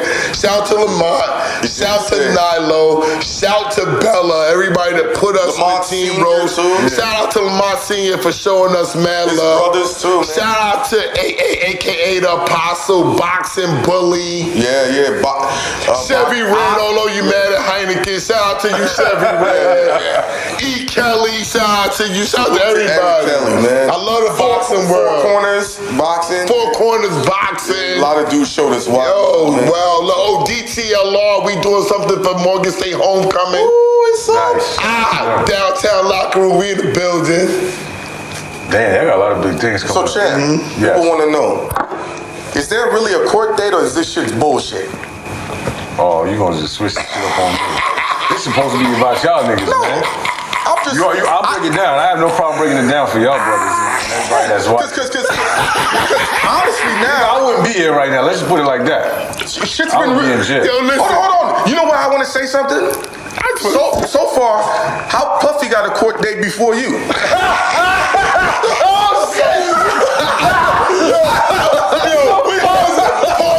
Spin the fucking yard, man. Spin the fucking yard. Y'all know the vibrations, man. Yeah, now we just giving quality dialogue and interaction and Nothing wrong with entertainment. that, my nigga. I appreciate y'all again, man. So, all right. What's so you up? asked me a question. How come I ain't got a court date before Puff? Yeah. Right? All right. So, the backstory of this is these niggas are diabolical like a motherfucker. Right? Let me just say this.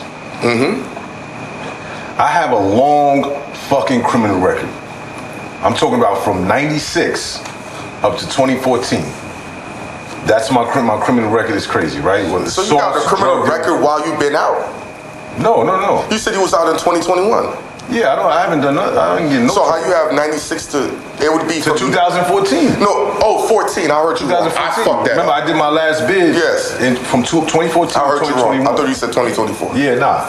So since I've been home, I've been on the straight and narrow. No issues, no police contact, no nothing. I even got off parole early for good conduct. So anyway, all right. So this cat, Bimmy, used to blow up my phone trying to get to math, to get on the platform to speak about how niggas was talking about how he was a snitch, right? Or the allegations at that time. So I would hit math and be like, yo, bro, Bimmy want to come on the platform? Nah. He'll curve it, right? Then it got to, okay, I'll let him on the platform. He comes on the platform after Zip with the Drip, fucking started going ham on him. He needed a bigger platform to talk about his story, his side of things. Whatever the case may be. I'll call math, I'll make it happen. Gap Murder, shout out to him. Gap Murder was like, yo, champ, this nigga can't come in this shop if he ain't got his paperwork. So I'm like, yo, bro, nigga, this ain't my shit. Tell Mav that. Told Mav. Mav was like, nah, he can come or whatever the case may be.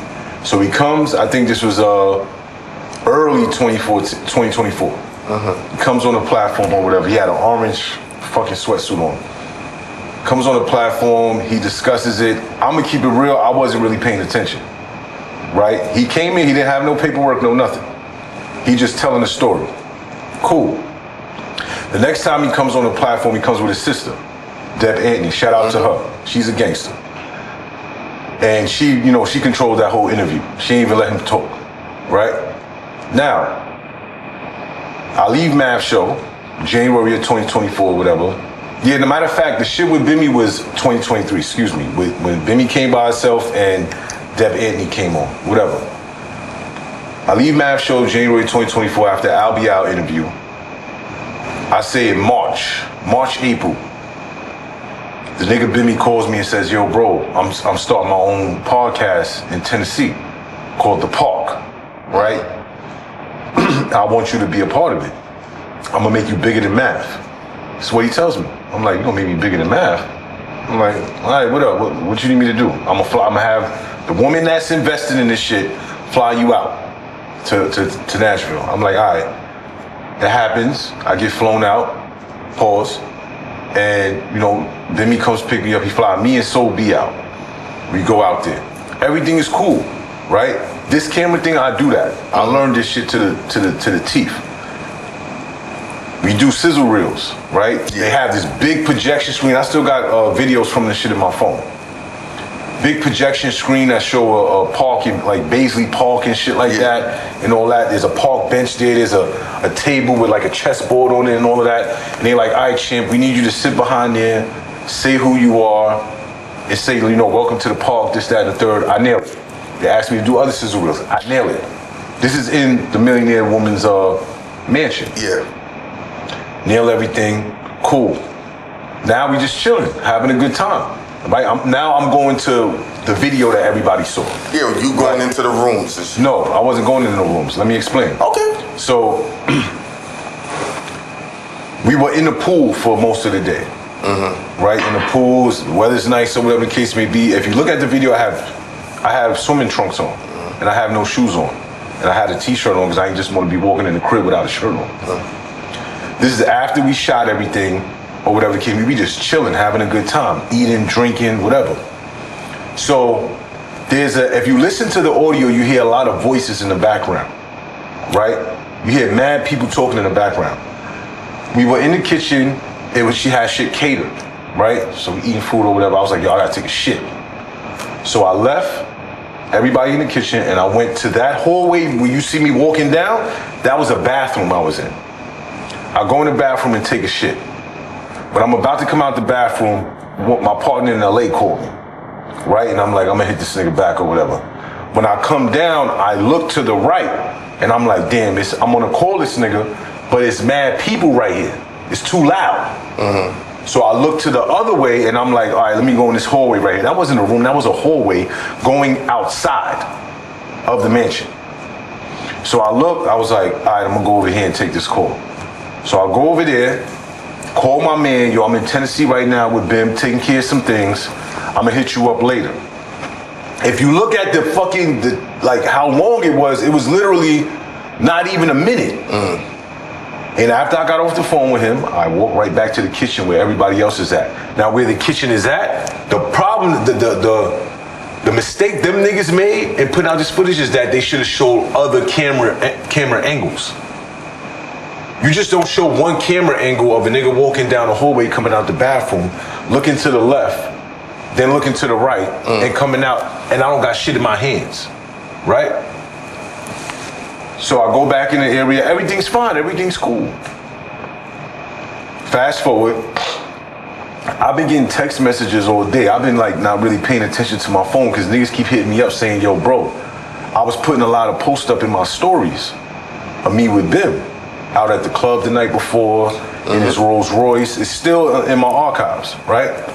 Niggas from Brooklyn is hitting me up from my hood, from Red Hook, from Gowanus, from Park Slope, from different areas. They like, yo, boy, what are you doing with son? I'm like, what are y'all talking about, bro? Like, son cleared that shit up on the platform, and he been on mad platforms defending himself. Yo, boy, you really know what's going on? And I'm thinking about it, I'm like, do I really know what's going on? Like, I wasn't around at that time. I don't know what the fuck is going on from back in the days with Preem and Prince and all these niggas. I really don't care. But these is OG niggas that know my moms and my uncles and all of that was running around in Red Hook. I'm like, all right. So I had an Airbnb. Me and So B had our own Airbnb, and Benny had his penthouse in downtown Nashville. Go to back to the Airbnb. Benny drops us off, and we chilling in the backyard of the Airbnb, smoking a cigar. I'm chilling. So I'm like, yo, bro, let me ask you a question. He's like, what's up? I'm like, what's up with all these allegations, bro? Because now Zip is going crazy.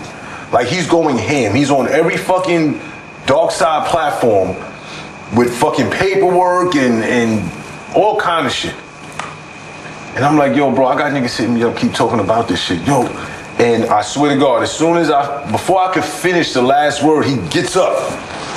Yo, my nigga, why you keep asking me about that, bro? Like, I'm the big homie out here. Niggas know what the fuck, how I give it up. Niggas know what I do, da-da-da-da. So I'm like, yo, bro, why you getting all defensive, my nigga? I said, tell me how you give it up, because I'm gonna keep it honest. I never heard of you putting work in the street. I know if you were working with LL Cool J, bringing LL to Rikers Island when I was in the Ford building as an adolescent. I know about that. I know about you helping with the GOAT album and Waka Flocka being your nephew and Deb being your sister, watching you on FX with Big U and them. But I'm asking you as a man, like, give me the option to say if I want to go into business with you or not. Because my rap sheet don't got nothing like that on it. And I've done way more crimes than you, trust me, my nigga, and I did time for them. But then it got to a point where we got into a small shoving match. Damn, for real? Wow. Yeah, because he felt like I was coming at his ego. Like, I was coming at him, because I'm like, yo, bro, I'm just asking a question, my nigga. He was like, my nigga, you know what it is. I said, bro, honestly, I don't know what it is. I don't know. Like, the way you explain it is like, it's kind of all over the place. You're not really clear cut as far as what happened the night that Prince got arrested. What happened with this situation with Preem, with that situation that everybody's talking about, the shooting in Baisley Park and this, that, and the third. I said, I don't know. I'm just asking if you can, me and you as man to man sitting here face to face with no cameras and nobody around, just explain it to me, bro. Let me know, because I was a kid. Yo, I told you, nigga, I ain't gotta explain shit to you, da-da-da. I said, but yet and still, you went on every fucking platform trying to defend yourself as soon as you hear the little fucking little nuance of somebody saying that you're a rat. And it ended up being a thing where I was like, you know what, fuck you. He's like, well, fuck you, nigga, da-da-da-da. And I'm like, all right, I'm out of here. Like, tomorrow morning, I'm out of here. I'm going back to the city. He leaves the Airbnb. I was supposed to go with him to Waka Flocka's birthday party in Vegas, but I didn't go. I said, I'm not going. I'm going back to New York. Fuck all this. The morning of, I pack up, get an Uber, and I bounce. Get back to the city or whatever, go to New York, go to Park Slope, go see my grandmoms or whatever. Then I go back home to Jersey. 2 or 3 days later, my cousin hits me up. Right? He sends me the video first. My cousin, he's a detective in the 88th precinct, right? By LG. Yo, what's this? So I look at it and I'm like, the first thing he sent me was a video of me in the crib. So I'm like, nigga, that's when I was in Tennessee just now. Like, what's this? Where you get this from? He like, nigga, this shit is online. And then he sent me the other video, showing me inside of the smoke shop the day before, going to buy blacks. And I'm like, my nigga, what is this? I don't understand. Like, they say, bro, they saying that you took somebody's credit card out of that crib, and then you went, when you got to New York or wherever you used it over there. And I'm like, what? I said, are you fucking serious? I said, who said this? Who put this out? He said, supposedly that nigga that you was out there with. So I said, you see anything in the fucking, in the database? You see a warrant out for me? Or anything like that? He was like, nah, there ain't nothing in the database. He said, I even went as far as contacting the people out in Tennessee, in Nashville, like the general state police or whatever. And he said, this has nothing, there's nothing there. So I'm like, But this is out on Instagram, on social media. He was like, yeah, go look at it right now. Go on YouTube. This shit's going crazy. I'm like, wow. So they did say you did get arrested for it in connection of that. I didn't get arrested for nothing, bro. Okay, no. I didn't get arrested for anything. No. You didn't go into the precinct at all, none of that? No. And then also they said that you tried to buy 49 iPads. Is that? Yeah, that's crazy, bro. No. With the credit card. My nigga. Hold on. You didn't hear that? Hold on. I don't know nothing about this, but listen. I don't think you don't look dumb enough to try to buy 49 iPads. Thank you. Because I was like, 49 iPads at one time. iPads, laptops, whatever. iPads. They tried to say it was. I tried to swipe for $40-something thousand. Anybody that's buying 50 iPads is buying it. Bro, there's cameras all over the Apple store. I don't care what Apple store you at. There's cameras everywhere. So what's gonna happen is they're gonna come and snatch you. You said there's a lot of cameras. 49 iPads. You didn't hear that cameras. I was like, and there's police. Champ going for it. Hold on, but don't they understand? I don't watch content. I don't watch none of this. I don't watch none of this. No, I know. Yo, bro, I don't. Nigga, yo, bro. A nigga sent me the video before the video came out in my phone, and I'm like, what is bro? I didn't even know it was you. I'm like, who the fuck? I ignored it. It was a video of walking. It was two. It was the one walking through the house, and then the credit card, and it was one with the smoke shop. In the smoke shop. But for me, people put me in so much bullshit. I said, what the fuck do the smoke shop got to do with the other thing? I swear to God, we had it like. I was like, it wasn't until 3 weeks later. People were like, yo, this is what this is. I'm like, really? You can't send me 2 videos separately and then tell me that they're connected. No, and tell me that they're connected. You have to. For me, I'm not as gullible as somebody who just runs with whatever's going on. I'm not even involved. Right. It's like everybody gets involved. It's like that popular thing. Like you say when other people are popular, they want the other person to be right, and then this person is not as popular. You have to be wrong because he's popular, and I follow him, and I believe him or her. You know what I'm saying? Right. So when people send me shit, I'm like, yo, I'm automatically the nigga that's like, I don't even know because people put me in so much bullshit. Yo, he'll delete that. He don't fuck with that. I'm glad you that type of motherfucker. I don't like. I mean, y'all wouldn't be sitting here right now. I feel like if that was true. When I tell people that we're not about the controversy, they don't believe me. And I try to explain to people like my mother's been sick for 8 years. That's what you're for. I live a totally different life. I go to Pittsburgh every month. And when I'm down there for 4 days, 2 days, 7 days, I'm shut off from the world, bro. I don't know nothing. When I come back, I'm coming back to work and to make money, to help pay for my mother's health care and to pay my regular bills. I don't have time to worry about what the fuck another nigga doing. If you did steal a credit card, right? It's not my credit card. I'm just being honest. It's not my credit card. So why am I worried about who he stole from? Chim not coming to my house. Bimmy's not at my house. Why am I even judging what they got going on? Hey, yo, put some sound on the video. Let me hear shit. Let me hear what niggas is asking for. Because if you telling me a nigga stole a credit card and he's getting black and miles, come on, bro. What we talking about? It don't make sense. I don't even know 49 iPads, and I'm just saying. You would have to be one of the dumbest motherfuckers. Yeah, you would. To go anywhere and order 49 of anything. In person. In person. In person. Then he went to the Apple store to get 49 iPads. I'm walking out with 40. How are you carrying? Wait, hold on. How are you carrying 49 iPads in the bags, bro? He ordered 49 Ubers. I'm just saying, laptops, all kind of shit. Let me say this, right? Okay, not to cut you off. So let's just make it make sense, right? What you said makes sense. Okay, cool. Now, here's the thing. Math was fucking pissed after I did that Queen's Flip interview. I'm getting calls from niggas that's close to him. He didn't even know that. Telling me, yo, Chin, the nigga Math is stressed the fuck out right now over this Queen's Flip interview that you did. Because I presented the evidence and I won the case, essentially, right? Everything was authentic. I had shit in my phone, whatever the case may be. I carried myself in a well-behaved manner against Queens Flip's antics, right? Went viral. After that, the whole situation with me and Bim happened or whatever. Now Bim reaches out to Math and says, yo, I got some work for you. Meanwhile, it's the same nigga that told me on some, no disrespect to Queens, but on some older Queens nigga shit, yo, yo, champ, I'm gonna make you bigger than Math, but then go back to the nigga that you was just talking crazy about, whatever.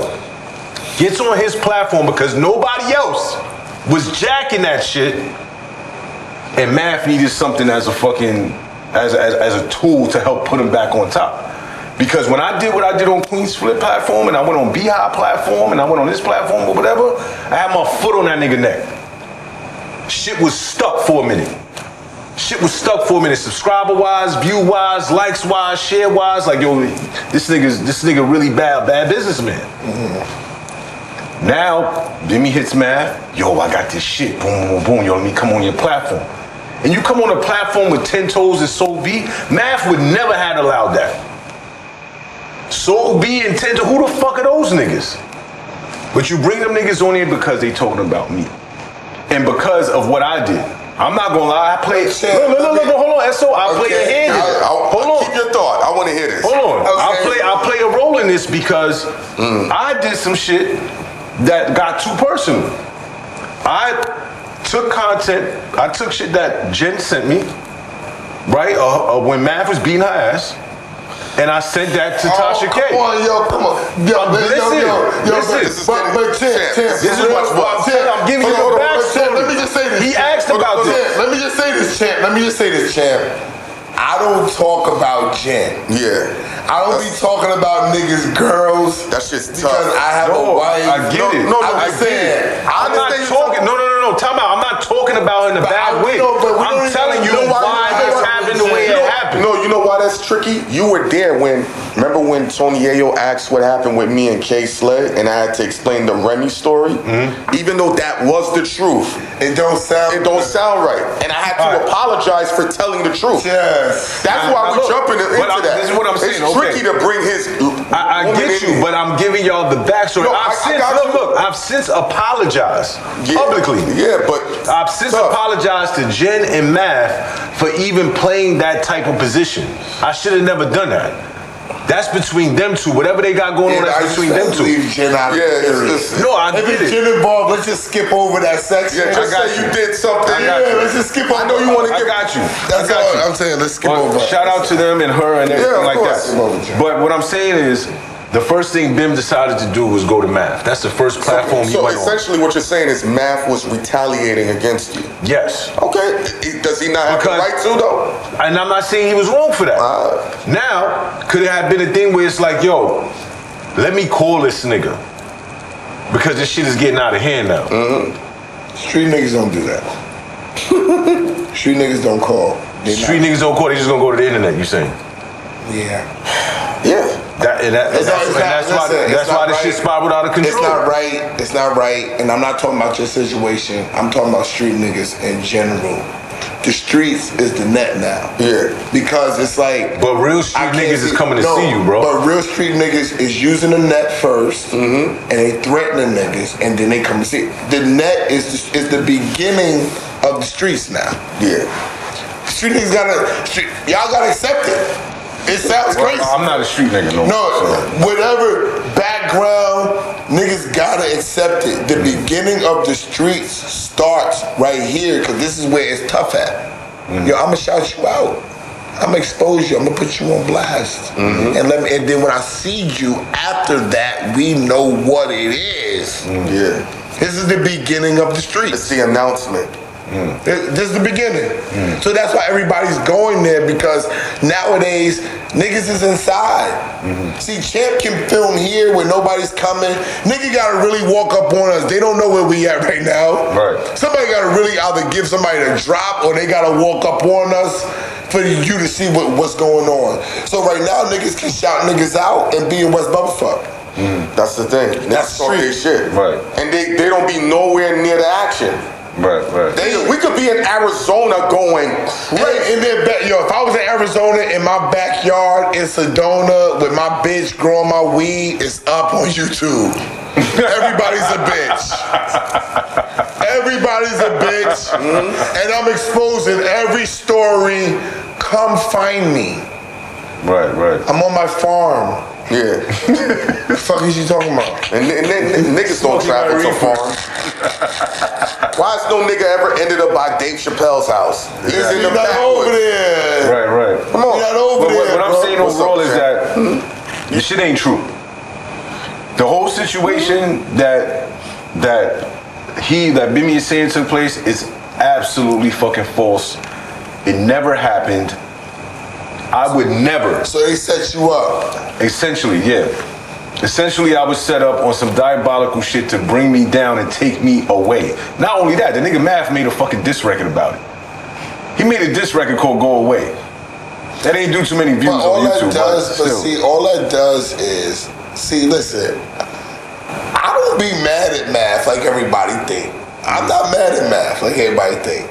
The only thing that I didn't like about Math is how he tried to make it seem like we did something that we didn't do. And the other thing I didn't like about Math is he didn't respect my situation with my moms and how I had to go take care of my moms. That's the only two things that I had a problem with. I understand his tactics. I wasn't mad at Math for showing up at the Angela Yee shit. I was mad for the people who let him show up.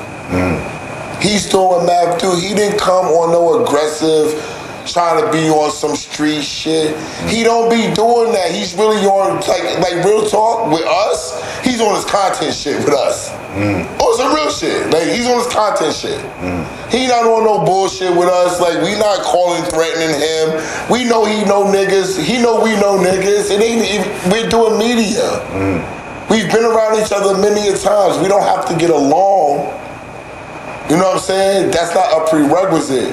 But do I have a problem with him? Like, no, I don't wake up mad at Math Hoffa at all. What I would say to Math was thank you. You let people know that I knew what I was talking about. I could never show on the platform. Yeah. I could never be mad at that. Because Math and I had a private convo. And somebody told him this because it wasn't true. He's like, so I can't believe you said that the platform didn't do anything for you. I said, Math, we was with DJ Self and we said, you put us in front of 2 billion humans or occurrences. We can't even pretend that's not impactful. But that was never the issue. The issue was the impact that we brought. Right. That's what people didn't understand. I tell everybody, when somebody's at a certain wave or whatever, and you come in and it becomes different, just respect it. Appreciate it. Like, we're not niggas that be with anybody. I'll be honest, I thought I was going to be, I swear to God, I thought I was going to be on my expert opinion for the rest of my life until I stopped potting. I really did. I thought that chair in the corner had my name on it. I did. I never like, oh, this works. We're gonna. Yo, bro, we had everything mapped up. I never planned on going anywhere. I was cool with 4 or 5 dudes. I was cool with sharing the spotlight. I was cool with sharing the work. I liked rolling with a crew of dudes that we was all cool, trying to accomplish something. It made me feel like I was on a basketball team again. We all trying to accomplish the same goal. There's a point guard, there's a 2 guard, there's a center. You know what I'm saying? We got Dennis Rodman in here. You know what I'm saying? Like, we had people that were going to be dedicated to what we got going on type of thing. I noticed is that, and because mad people called me, they was like, yo, this was sent to me. Yeah, so it was sent to a lot of people. Yeah, what Bim did was the same thing he did, the same strategy he did when he needed to protect himself from ascension allegations. He sent it to all the people that he knew. He sent it to Death of the Cloud Chase. He sent it to y'all. He didn't send it to me. Well, whoever sent it to you. Ever since he got with Mav, he don't fuck with me no more. Okay, well, whoever he sent it to that sent it to you. Yeah, he didn't send it to me. It was circulating right, so it was circulating, much. But that's what he did. He sent it because people, the blog else, besides my cousin, like I said, sending it to me directly through the phone. Once he sent it to me and I went online, I was like, oh shit, mad blogs had this shit. So I was like, and then I was getting threatened. What? I was getting threatened. It was bloggers threatening me saying, yo, I'm gonna put this out. If you don't pay me, champ. And I'm like, nigga, fuck you. What the fuck I look like? Nigga, I'm not paying you for something that ain't true. I know this shit ain't a fact. With my record, my nigga, I would have been under the fucking jail. I said, how was he outside walking when he's bro, not only that, look. I said that, bro. Hold on. And then, not only that, bro. Not even 30 days later, you know where I was at? I was in fucking Thailand. Yep. I was in fucking Thailand having the time of my motherfucking life. Niggas said, people, let me stop, because I'm trying to stop saying niggas, because that lowers my dollar amount. Yeah, Jack, we making sure this gets I'm the full $3. I'm about my bread. Even though you're monetizing this, I'm about my bread. I gotta train myself. Okay, I don't have classical training. Yeah, that's everybody said that was after you got out of jail. I don't even completely get action, but niggas said that was people said that was after you got out of jail. When you get out of jail, they not gonna hold your passport. You can still fly, move around. With me, bro, like I'm gonna say this and I'm gonna leave it at that. Okay. I have a crazy record. I've been told on multiple occasions, bro, on some real shit, if I ever got in trouble again, I'm never coming home. No matter what the fuck it is. Predicate felon type shit. Yeah, a recidivist fucking predicate felon. I have over 5 felonies on my record. So if I did a crime that was an interstate fucking crime from Tennessee to New York, that's a federal crime, bro. I never been locked up in the feds. All my biz been state. I'm done. So that's what I'm trying to tell people is that the shit goes out publicly, right? How many motherfucking, this is the nail in the coffin right here. How many street niggas you know that done crimes, right? Motherfuckers put videos out online and then they come and snatch their ass up. And they're gone. Now you see it all in the news. Oh shit, this person got locked up, because it went online first. It went to the court of public opinion. For as long as that shit been it's still online to this day. But trust and believe, if I fucking did some shit like that, bro. Do you feel like people look at you differently? Because there's a bunch of people that look at me differently, but there's more people that look at me and say, I deal with Champ the way he deal with me. I ain't never had no issue with that nigga. And plus, prior to this shit happening, like if in this business, trust is what people try to do is they try to put you in a position whereas people not going to trust you. I get that. Railroad your momentum. If they can't trust you, you can't build a relationship. I get that, but you know what? The relationships on some universal law shit, the relationships I have right now are the ones that matter. And I'm excelling. Like if I was quiet and I just disappeared, I wasn't online no more, I didn't start my own platform, it'll be a different conversation. I'm gonna say my last thing here. I think when people talk about bag fuel, that's the one thing I think that we brought to the game. We brought a lot of stuff to the game, but this is what I know that we did. When Mav cut us off, most niggas died. That's what I'm saying. We showed people that you don't have to die. Right. You can put your work in. If you're really good, you go do shit. And I want to say this thing before we get off this camera. I want to shout out Space Ghost because shout out Space Ghost. Although we came back to Bag Fuel, and we started telling the story more lately. Ghost was the one that said, y'all can't be like Math, because I don't want people thinking you trying to take his lane. I don't want you to be over there. Y'all got to just talk about business. Yeah. And we fucking was pissed. We was pissed. We was like, yo, how we just gonna talk about business? That's gonna be boring. He's like, that's what y'all gotta do. And y'all gotta make it exciting. So I'm gonna shout out to Space Ghost for giving us the insight and sticking and being on our backs about staying and understanding and grasping and embracing this lane of business and telling us we gotta make it. And I wanna also tell Jim Jones, shout out to Jim Jones, because when we first started Bag Fuel back up, he pulled me to the studio and said, whatever you was doing on Mav's show, you're not doing on this show. Get back to being who you are and not worrying about what the fuck you got to do for everybody else. So I want to shout out to Jim Jones and Space Ghost for being pivotal people, giving us insight with Backfield. No doubt. Shout out to them. And I'll say this, again, like, I have no reason to do some of the things that people claim I did. I still have great relationships, whether it's in the record label industry, podcasting, people in general. I'm still outside. One thing, like you said, that I never stopped was being outside and still meeting up with people doing the same shit I was doing prior to me leaving the show. Yeah. Even after these allegations, when I'm out in the street, it's hard, people who are fans. It'd be hard to mentally do it. Be hard sometimes because I'm gonna be honest with you. Although I walk through the wall, sometimes it don't be easy. Right. Because even when we walk in the room right now, people be like they act like shout out to my man because I don't want the people to think I'm mad. Cardinal Official. Yeah, he called me the podcast terrorist, and I be like, what am I doing? It's or some vice shit. No, I'm being honest. Right. I'm being honest, and when people don't like it, like if you're in reality, people got mad at me for saying, "Yo, older niggas need to stop rapping," because they do. Right. You're doing it for yourself. Right. You're not doing it for the fan base. Before, when you were doing it for the age group of the people that you got coming up with. A lot of your people is dead. A lot of your people is struggling, trying to make ends meet. They older, they trying to do stuff. I'm not trying to play y'all. It's an audience thing.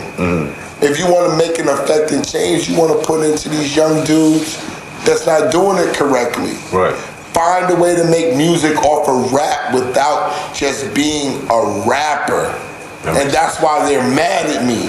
Reinvent yourself. If you're a producer, look like Timbaland. Timbaland can make beats his whole life, but no, I'm gonna get other young dudes to make beats. Yeah. And I'm gonna oversee what they're doing, and I'm gonna use my expertise to come in and make it better. Right. That's it. That's all you trying to do. You still affecting change. You still making money. If I put on the illest rapper, that's just as good as me being the best rapper. Right. What are we talking about? I'm pushing the culture forward. I'm creating revenue. I'm creating jobs. I'm inspiring. What are we talking about? But niggas want to get on that stage and do this. I'm good, bro. You ain't got to shout my name out. Soon we gonna start our own network and be paying people to do shows. And if they pertain to Bag Fuel, if they're about business, then it's Bag Fuel. We can bring you in, pay you, put you on our platform. Let's do some profit sharing. Let's get some hits. We're gonna build too. I'm not gonna be trying to be the man my whole life. I want the #1 spot. But after I get it, I know somebody else coming for it. Right. I'd rather put the nigga there. Yeah, put another nigga. I'd rather put him in the #1 spot instead of you taking it from me. Niggas ain't thinking. That makes sense. And we know the recipe to put another nigga #1. I can put my energy into somebody. Well, I'm here. Yep. I'm fucking here. You understand what I'm saying? I'm hungry. And that's why, like, just in closing, like, that's why I started my own platform. I know the background I come from, which is prison, unfortunately, in the streets. And I know I was like, I'm not going to be able to connect myself with certain platforms that don't connect with that demographic. But prison YouTube now is the biggest subject. No, it is. Right? I just did Ian Bick. I just did Ian Bick show. That's going to be like it's going to go crazy. Hynaken needs to have his own show. I got my little sports show. It's not little because it's about to be big because Rod Strickland is about to be my co-host on my sports show. So we going up. That's crazy. We going up. That's crazy. So, all right, let the people know what's coming. Oh, the crossover is out. That's my sports show. It's on my own YouTube channel. ESSO WORLD. That's my own sport. That's my own channel. That's where my sports show is at. Rod's about to join us. It's about to be me and Rod Strickland co-hosting on a sports show. Bag Fuel is still in full effect. We hitting 100,000 subscribers. That's a fact. In a few weeks, we almost at 99,000. We do about 250 subscribers just regular when nothing's going viral. So within another month or so, we'll be at 100K independently. No bots, no promotion, no nothing. Just straight swag and vibe and topics. You know what I'm saying? I mean, we got a lot of stuff. I got a brunch coming up, business brunch, March 9th. We hosting a whole bunch of stuff. Yeah, you was there when I hosted in Jersey. Yeah. So we hosting events. We doing consultations. People DMing me. I'm sending people on podcast promo runs. So we outside. And then we're also y'all actually send people to me. Yeah. We also put an artist on editorial Apple playlist. Not the fake playlist. I got somebody else coming to you too. City Fidelia is coming to you too. Yep. Right, out of Canada. Yeah. All right, got you. He the next thing out of Canada. He lit. Say no more. I got you. Yeah. Wow, this was explosive and This was very smooth sit down and interaction. So yeah. Listen again. Let me say this. I appreciate y'all. Likewise. I'm on my way to Sweet Chick after this. Sweet Chick, I'll let me go get me some chicken. Which one in Brooklyn? Downtown? I go to all of them. My man A running, John over. Shout to John. Shout to A. Sweet Chick, they've been good to us. We used to film there too. We family with them now. yeah. So I'm on my way down there. You know what I'm saying? Celebrate. We got a lot to celebrate right now. I know, man. Listen, again, I want to say thank you for pulling up. Y'all could have been doing anything on this Sunday afternoon. Yeah. Y'all here, especially after a fucking monumentous fight last night. Make sure y'all subscribe. Huh? I like filming on Sundays. All right, perfect. Gives me something I'm going to see y'all again then. Bored. Yeah. But make sure y'all subscribe, become members of Bag Fuel YouTube page. Yeah. Make sure that y'all follow them on Instagram, on all other fucking social media platforms. Yeah. Tap in with Champion Style TV, Spin a Yard, become a member, and you can get the full interview of this prior to everybody else in the public. We appreciate y'all. Salute. Bow.